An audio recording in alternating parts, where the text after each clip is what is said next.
Hi guys! Welcome back to Teacher God Tech at para sa araw na to, i-review natin itong bagong deploy na laptop coming from DepEd.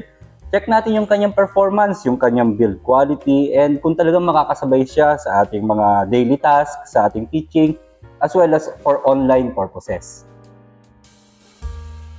So ito yung laptop na dineploy para sa mga teachers this school year dito sa amin.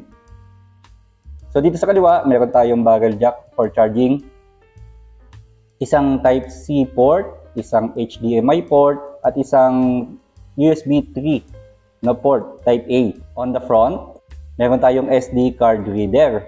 Okay ito para hindi na tayo nagdadala ng mga dongle o kaya ng mga SD card reader. Meron ng built-in yung laptop natin. Ang ating mga indicator lights para sa activity at saka sa charging. On the right side, yan yung ating audio jack. So okay, meron pa tayong pagsasaksakan ng mga headsets natin.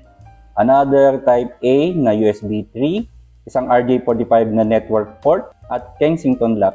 Sa likod, yung mga hinges at saka yung ating fan grill. Malaki naman yung exhaust niya, so good for ventilation. Sa ilalim, ganun din, halos kalahati na occupy ng mga grills para sa airflow. Hindi ko lang talaga sure kung anodized aluminum ba to or plastic, na ganito lang talaga ang kulay. Kasi kapag pinipress mo siya, mayroon siyang counting flex. Yan o, nag-flex ng kaunti. Open natin yung laptop.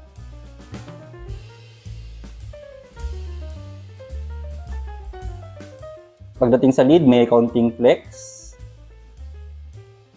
And ganun din dito sa pinaka-keyboard portion niya.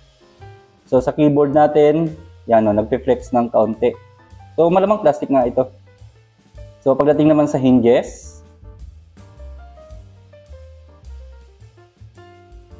180 degrees ang hinge natin. So pwede siyang straight hanggang pahiga. At mukha naman matibay yung hinges. Pag power on natin,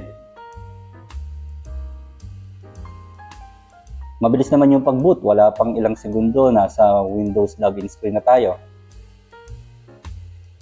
So may admin password. So login tayo. And mabilis naman siya nakakarating sa ating desktop. Pagdating naman sa keyboard, meron tayong standard na size na keyboard. Okay naman yung spacing, hindi naman masyadong masikip o malaki. Maganda yung size ng trackpad natin. Naka-locate siya mismo dead center dun sa ating laptop.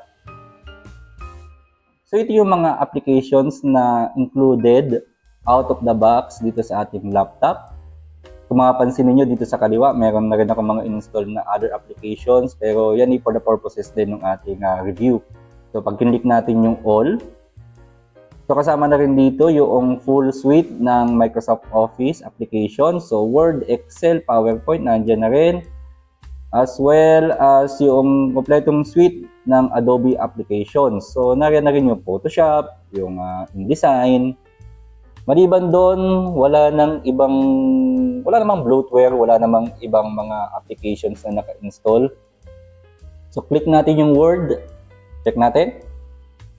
So Office, LTSC.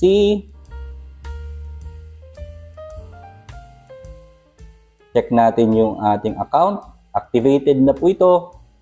Microsoft Office, LTSC, Professional Plus 2021 ang nakasama dito sa laptop natin.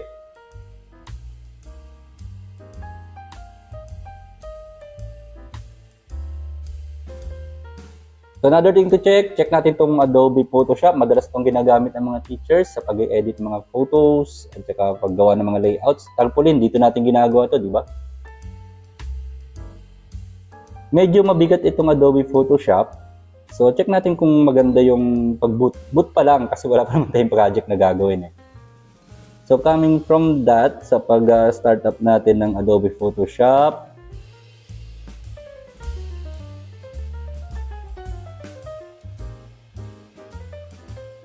yan, open naman kagad. So, okay din naman yung performance niya as of now. Are you connected to the internet? We can't verify your subscription status. So, check natin to kung automatic ba na mag-activate siya o mag-activate yung subscription niya pag kinonectan sa internet. Kung hindi man, meron tayong mga available na subscriptions kung naka-activate ito sa ating mga DepEd accounts. So, pwede natin gamitin yun para mag-login. So, check natin. Yan, nakalusot naman tayo. So, check tayo help. Punta tayo sa About Photoshop. And, okay naman. Next, HWinfo64.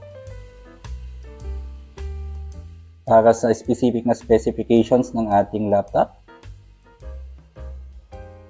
So, ang ating laptop ay gumagamit ng Intel Core i5-1334U.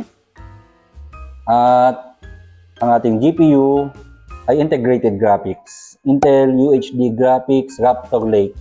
Para naman sa ating storage drive, gumagamit na tayo dito ng NVMe. Kingston ang tatak ng ating NVMe.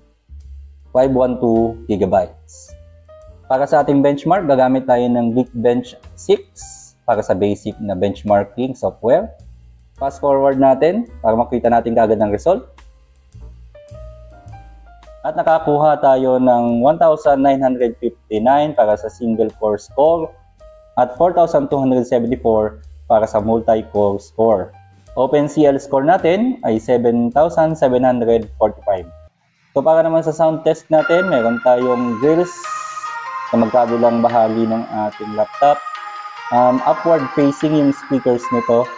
Unlike other laptops na gumagamit ng downward facing speakers, yung mga nasa ilalim. So ito nasa ibabaw. Maximum volume, normal volume. Okay naman siya. Clear, crisp naman yung ating sound na magagaling dito sa laptop.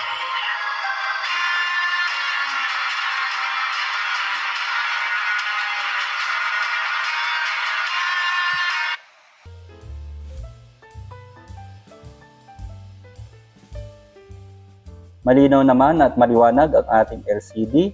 So IPS LCD ito running at 1920 by 1200 display resolution. So overall, itong bagong teacher laptop na galing sa DepEd ay masasabi natin na decent na o sufficient na para sa mga pangailangan natin for our daily tasks pagdating sa ating classrooms. Hindi man pang gaming ang specifications or ang specifications niya ay hindi para sa pag-i-edit na mga malalaking mga video files, para sa mga documents, para sa mga presentations natin sa klase, ito yung nakasasapat na o kaya nakahihigit pa. Lalong-lalo na kung galing tayo sa mga lumang modelo ng mga laptops. So matagal natin ito magagamit, basta talagaan lang natin and wag natin kalilimutan na mag-backup ng ating mga files. And if you like this video, please click the like, share, and subscribe button. And as always, I'll see you in the next one.